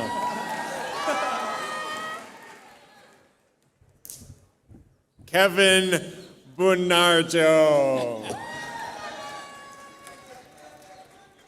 Daniel Alexander Hadisipudro. Vishal Satish.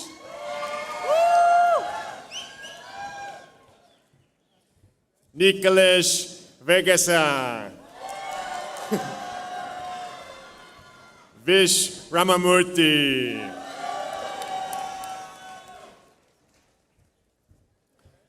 Koryakos Soni Takanit.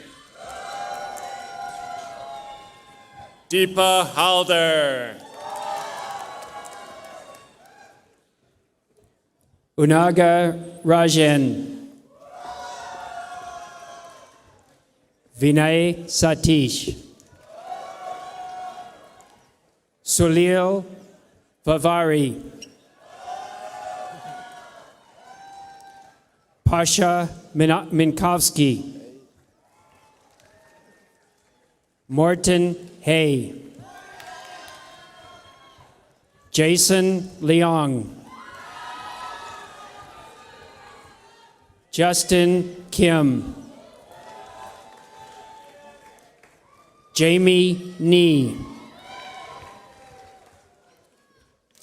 Amy G. Joelle Brink Cohn. Michael Ho. Heidi Hitani. Alexander Ross. Emily Tsai. Amanda Bowie. Jacob Wynn. Kwang Luong. Other side.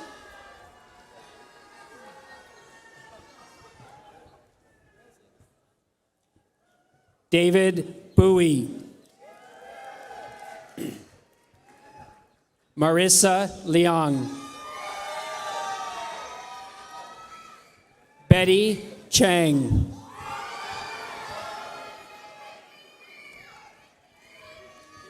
Christian Lista Nicolso.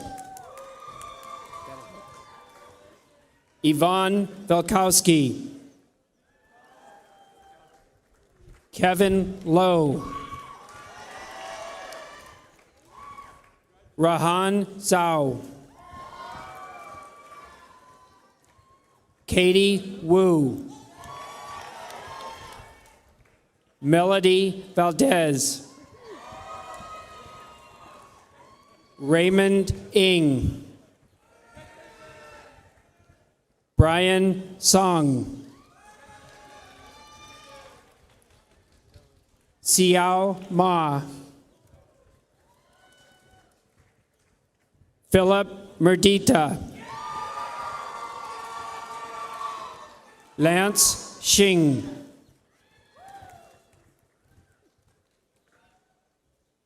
Albert Chen.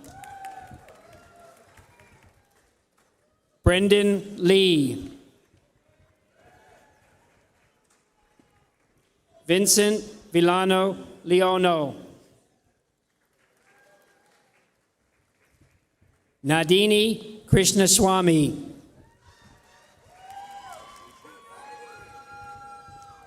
Alex Yang. Brian Lin.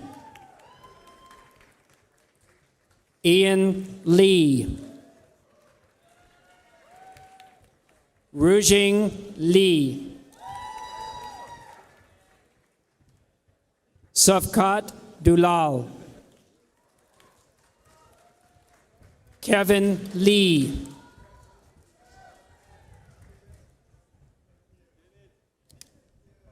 Andrea Liu.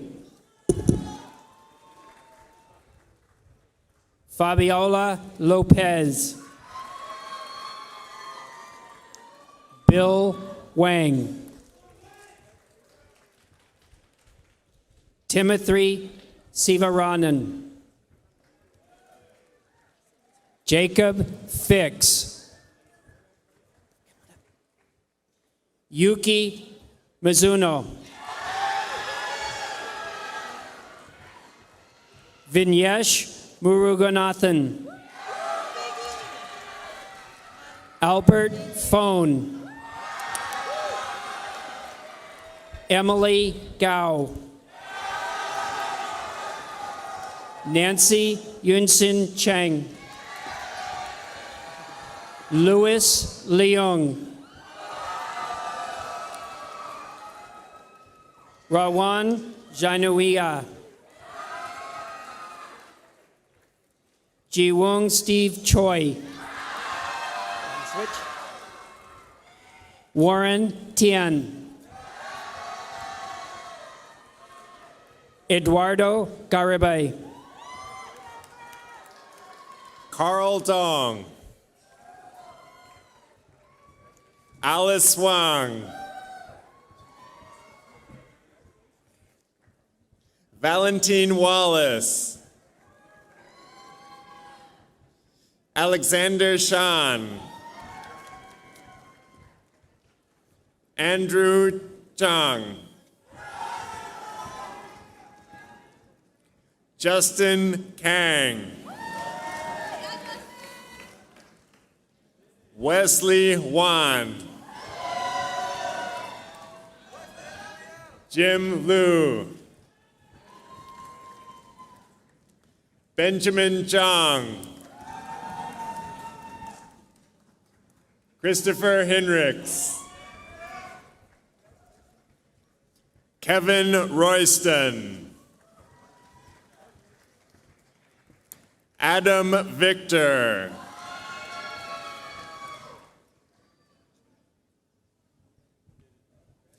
Jeffrey Shi. Denver Wu. Ryan Lalur.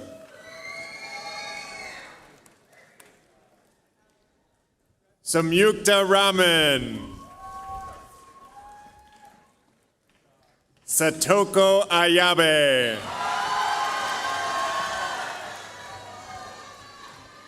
Andrew Liu. Quan Huynh. Drake Levy. Carlo Rene Casalme. Guanmo Park.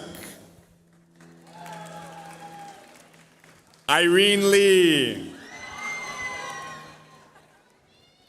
Ryan Lee. Brian Zen. Jay Lee.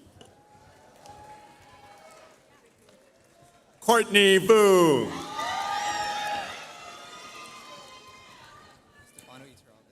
Stefano Iturralde.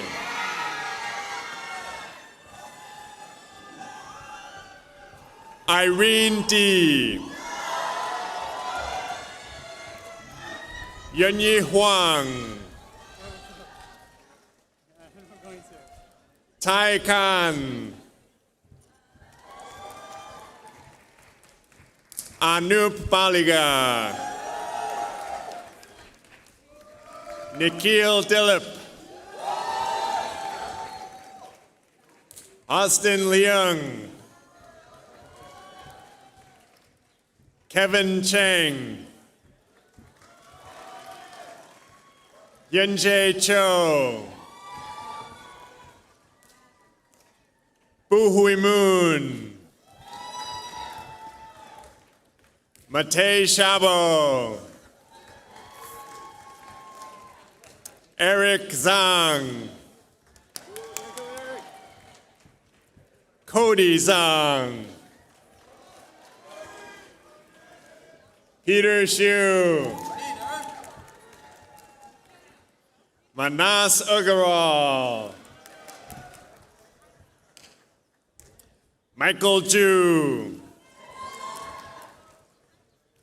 Kunal Munshani. Matthew Lee. John Suk Che. Jong Hee Che. Spencer Lee. Haley Nathwani. Sarah Weinstein. William Tate. Daniel Whitenkamp. Tina Huang. Jeremy Diaz. Quinn Tran. Regina Zhu. Jennifer B. Michelle Chen. Jaichi Men. Angela Ko. David Wong. Andrei Karapetov. Idan Hovav.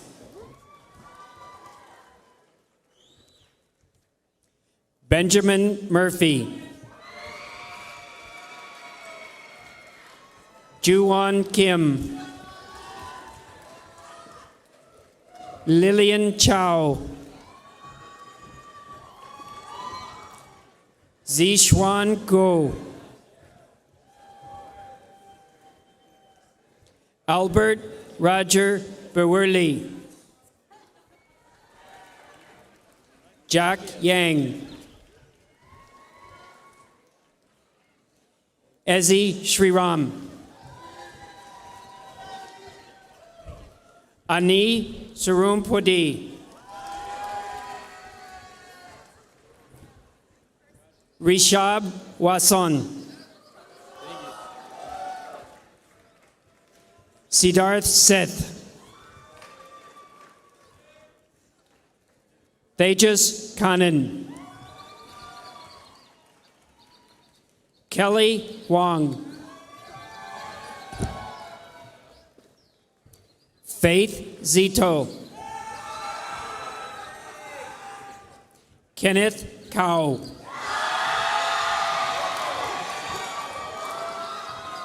Eric Hundo Kim. Jin Lee. Michael Ma. David Choi.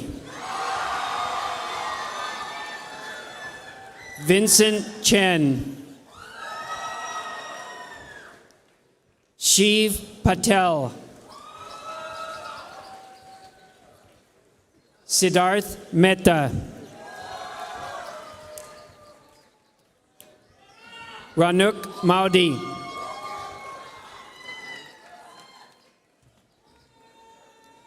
Samantha Lee. Wayne Lee. Casey Zhang. Yoon Kim. Andrew Zhao. Chitao Lee. Sheng Tan. Harley Vulis. Grayson Chow.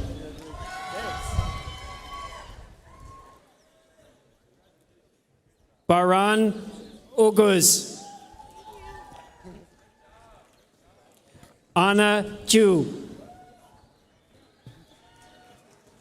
Zen Chin. Jianan Liu. Yao Ji. Jiazhen Chen. Yutian Zhao. Xinyu Tao.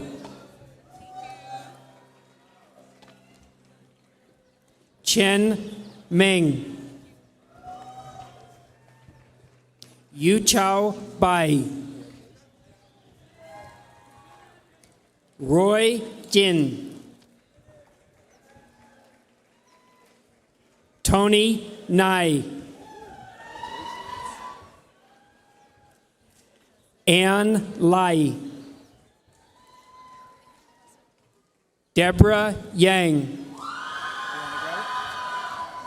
Pin Shou Gong. Jonathan Tu. Jason Chen. Alan Kwok. Michael Kramer. Nicholas Ward. Timothy Lim. Saloni Shah. Luke Brody. Austin Wright.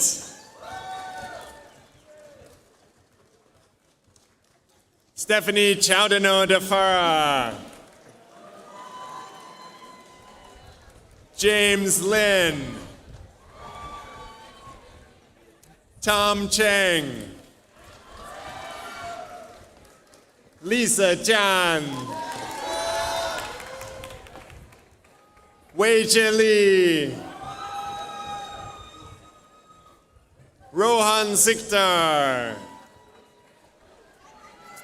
Jerry Jin. Iris Chen. Austin Luong. Andrew Holly. Sean Shi. Sebastian Song. Felix Chow. Alan Wang. Tong Din. Patricia Arenio. Jacqueline Liu. Isabel Zhang. V. Lee, Devin Krivat, Jennifer Chen, Santiago Manzur, Anwar Barudi, Gianna Huang, Evan Katz, Stephen Trong, Lily Nguyen, Nathan Hakusawa, sorry, Rohan Pai, Max Fang, Genevieve Tran, Luke Strugar, Evan Sheehan, Zimi Zain, Peng Chao Sun Liu, Colin Schoen, Nathan Ouyang, Michael Farin, Rohit Ramachandran, Vishnu Kumar, Jack Barnett, Shashank Bhargav, Mohit Subbaro, Mason Scott, Jeffrey Liu, Tin Yuan, Henry Chin, Sichi Liu, Munar Safi, Jake Moskowitz, Purva Gupta, Leslie Tsang, Grace Lee, Richard Lee, Dong Kun Chang, David Fang, Olim Zaki, Kevin Vo, Felix Su, Timothy Su, Kanishuku De Silva, Victor Stone, Tommy Huynh, Jack Sullivan,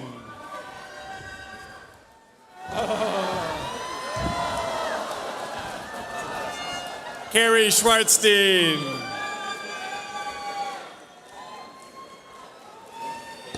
Ethan Mika Goldberg. Tin Hong Chu. Anfal Siddique. Melody Huang. Alexander Shea. Nicole Kinser. Anbang Zong. Kunal Mishra. Thank you. Alan Cow.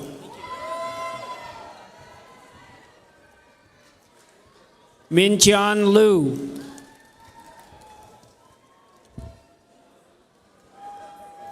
Suyang Bai. On you go. Sachiko Matsumoto. Lisa Proprotnik.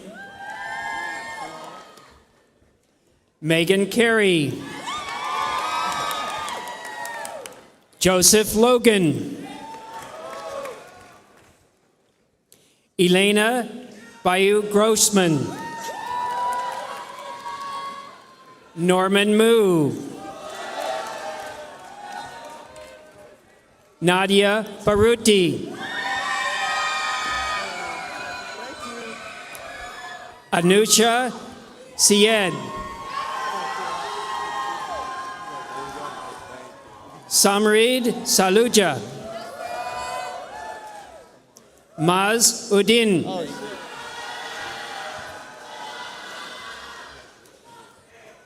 Mitchell Selenger. Alan Tang. Linao Dong. Kylie Yen. Patrick Zhang. Michael Doe. Michael Chen. Alan Tong. Stephen, thanks Mom and Dad, Zhang. Jonathan Chu. Sonia Yang. Kevin Yu. Miriam Rahim. Jamal Achanova. Priya Kumar. Matthew Trin. Ethan Rucker. Anthony Tan. Dasoy Yen. That's all? Yutsa Bural. Michael Zhao. Jonathan Nyan. Jeffrey Zhang. Casey Newman. Stephen Ho. Kaylee Burns. Tina Zhang. Michelle An.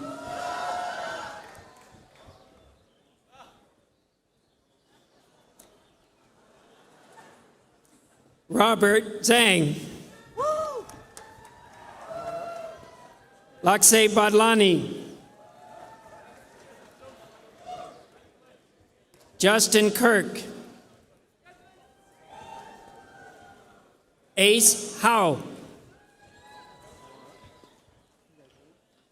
Merrick Delancey. Owen Zhao. Kavi Mehta.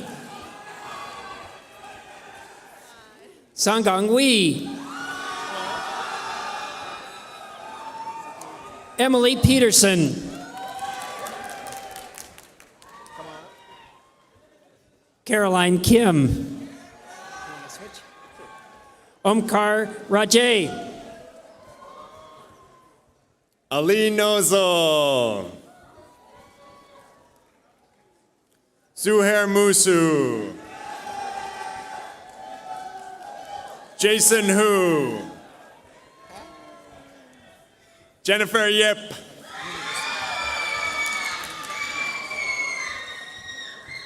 James Jiang. Ching Fang. Anders Lewis.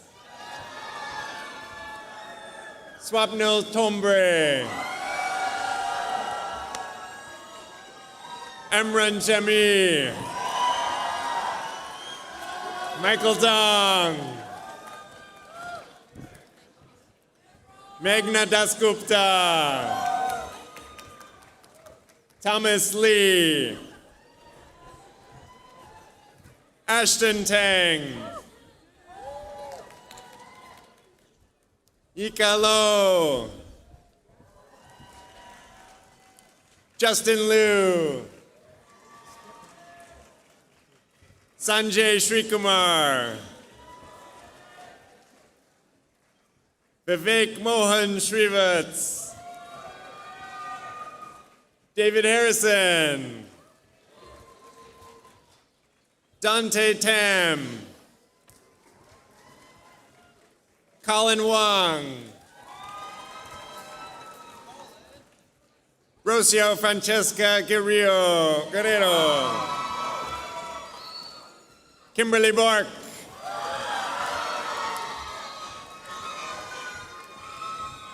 Soham Kutukar. Hatim Khan. Christopher Zielinski. McCain Andrus. Lauren McIntyre. Mason Chen. Victor Wang. Miguel Velasquez. Kunal Chowdhury. Rishabh Parikh. Victoria Park. Udvita Patel. Kathy Jang.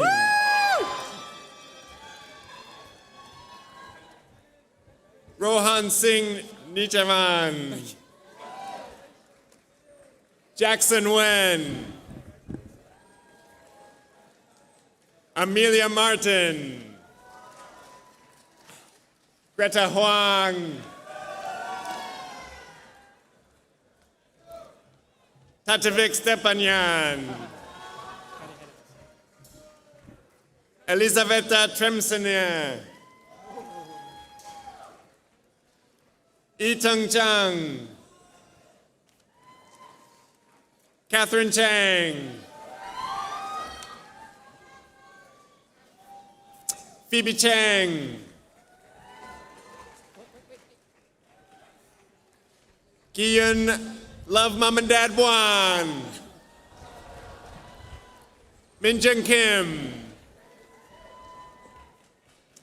Nathan Sheng. Hayden Na. Henry Yi. Justin Huang. Jason Xie.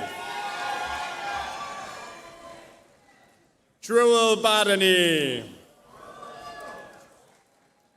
Drushil Badani.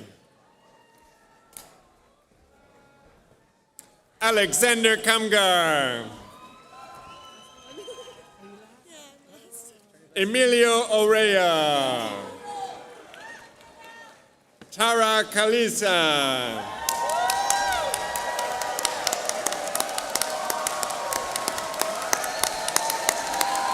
Congratulations!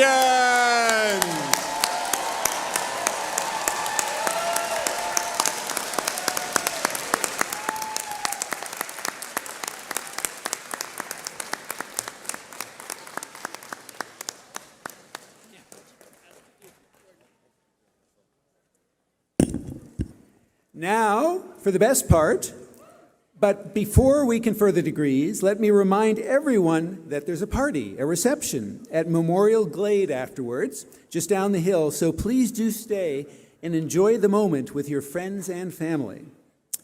So, will the candidates for the degree of Bachelor of Arts in Computer Science please rise?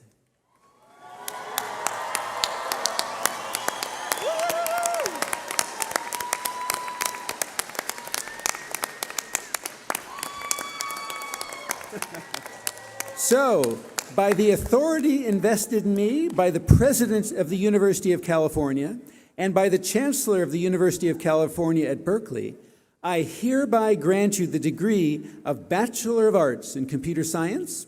Students, you may now move your tassel from the right to the left. Thank you all and congratulations. Woohoo!